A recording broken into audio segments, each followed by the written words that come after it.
Salut à tous. Allez, aujourd'hui on va se retrouver pour une petite vidéo gadget des capteurs de pression de pneus. Allez, je vous présente ça après. À toutes.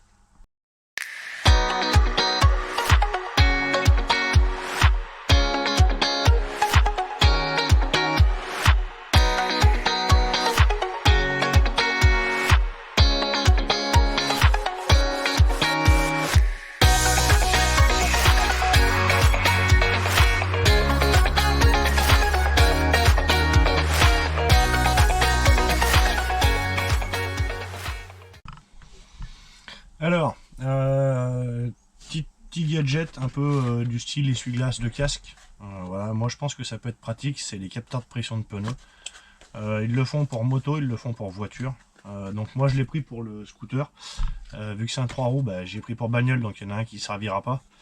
Ça c'est pas grave. Je me dis que c'est utile parce que voilà, une pression de pneus, bon sur une voiture à la rigueur on s'en rend compte. Mais on a les 4 roues à la rigueur, même si on a une qui est un peu dégonflée, on arrivera quand même à la manier. Tandis qu'un 2 roues ou un 3 roues, il suffit qu'il y en ait un qui perde de la pression, que ce soit à l'avant ou à l'arrière, ça peut être vite casse-gueule. Donc voilà, moi j'ai commandé donc ça sur Amazon. Je vous mettrai le lien dans la description, bien évidemment. Et puis on va voir ça, on voit ce qu'il y a dedans exactement ensemble. Donc on a une petite boîte.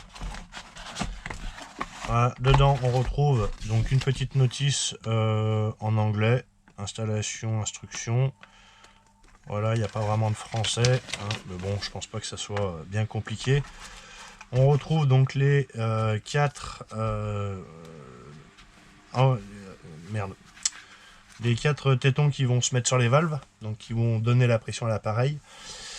On a donc le petit boîtier. Voilà, donc c'est fait comme ça avec un écran. Je vais l'allumer. Voilà, donc il est allumé.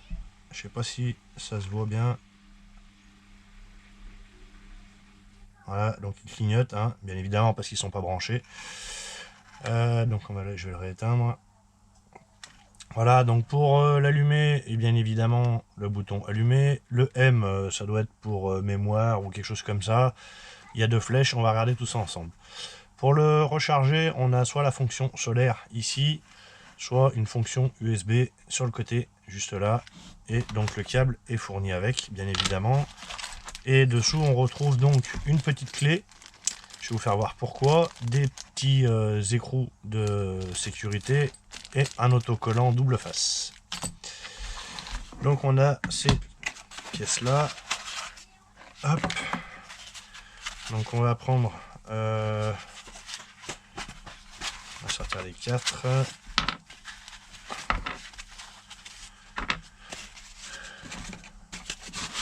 Voilà. Donc ceux-là c'est les 2 arrière et ceux-là c'est les 2 avant. Les 2 avant, il nous en falloir bien évidemment, les 2 arrière non. Alors la petite clé, elle va nous servir à... Voilà, comme ça. La petite clé déjà, elle va nous servir à démonter le dessous ici.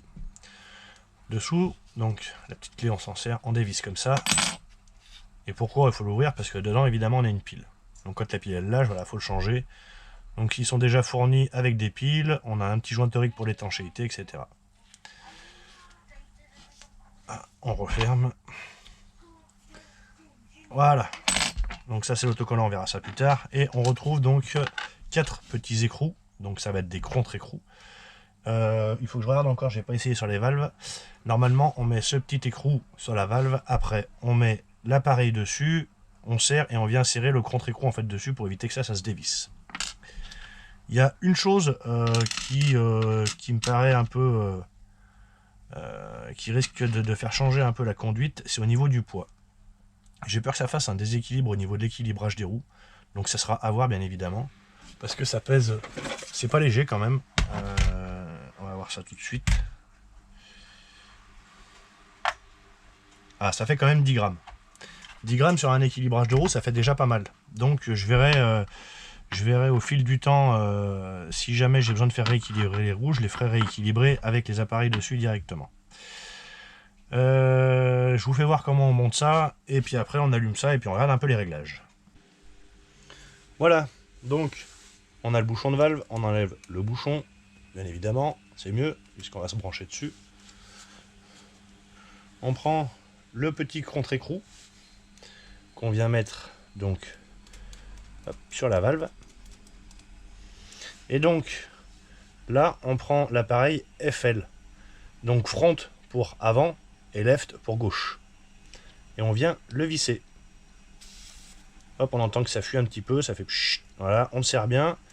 Et après on vient serrer donc le contre-écrou dessus.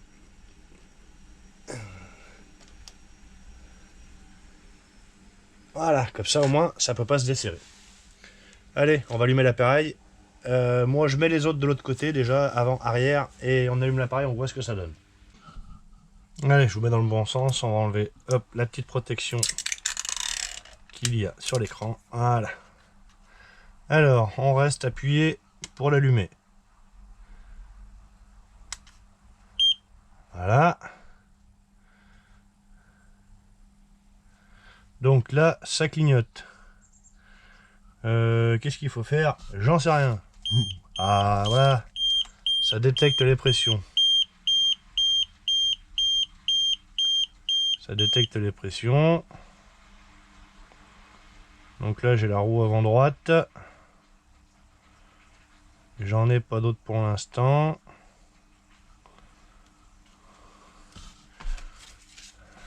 On va attendre 2 minutes.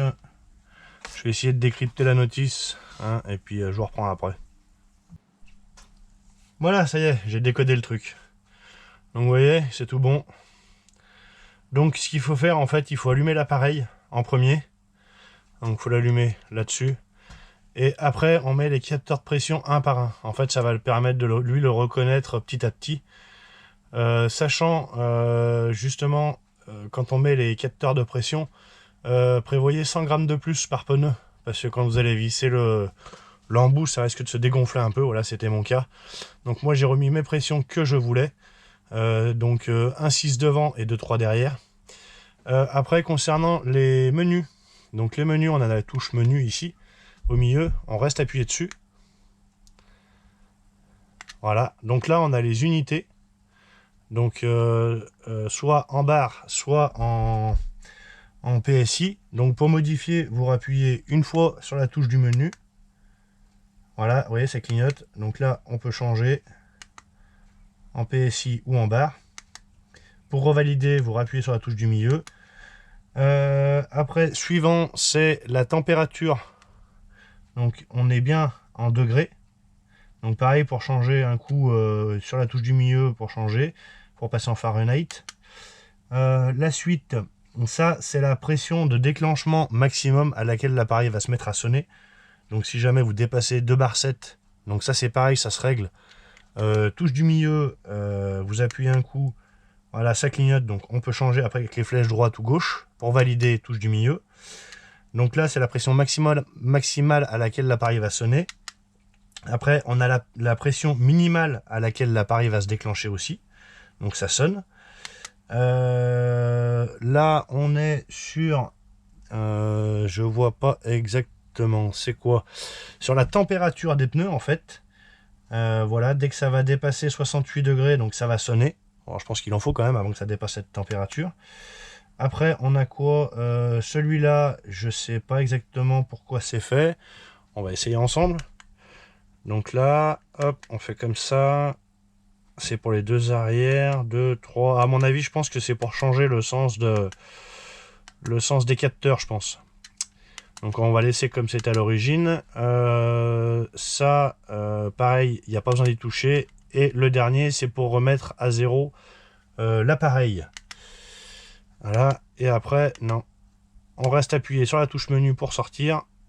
Et on revient à nos pressions. Voilà, donc vous voyez, j'ai un pneu à 13 degrés, l'avant gauche, l'avant droit, il est à 16 et l'arrière, il est à 15. Voilà, donc après, hop, alors je sais pas si vous le voyez, là, juste là à l'angle, vous voyez, il y a un truc qui clignote.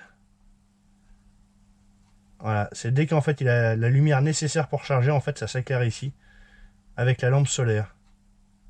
Voilà, tout simplement. Donc c'est une bonne chose. Bah écoutez, petit gadget apparemment bien sympa. On verra ce que ça donne en roulant, bien évidemment.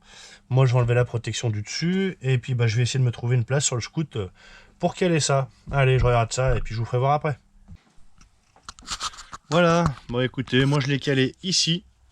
C'est le meilleur emplacement pour moi pour voir. Donc, on va allumer. Voilà. Donc là, au moins, quand je suis assis, je vois vraiment bien clair les informations. J'ai tout dessus, j'ai tout ce qu'il me faut. Voilà.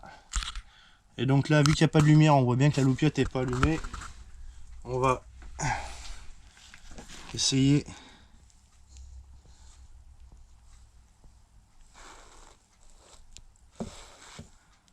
Ah, peut-être une lumière trop forte, je sais pas, c'est peut-être pas fait pour.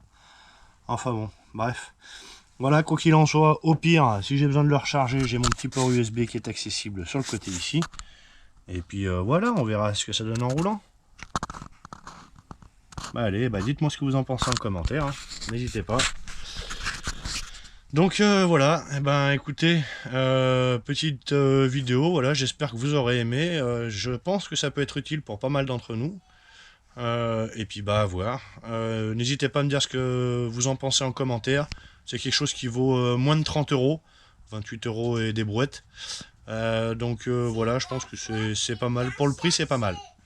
Voilà, et ben écoutez, sur ce, passez un bon week-end. Et puis à bientôt. Salut à tous. Si, dernière petite précision, la petite clé qui est fournie avec pour dévisser le contre-écrou de l'embout de valve, gardez-le bien avec vous dans le coffre, hein, parce que si jamais vous avez besoin de regonfler le pneu, il vous le faudra pour la débloquer. Donc pensez-y, laissez-le bien dans le coffre. Pareil pour le câble USB. Bon, ça c'est accessoire, j'ai envie de dire. Mais la clé par contre, ouais, ça va être utile. Pensez-y.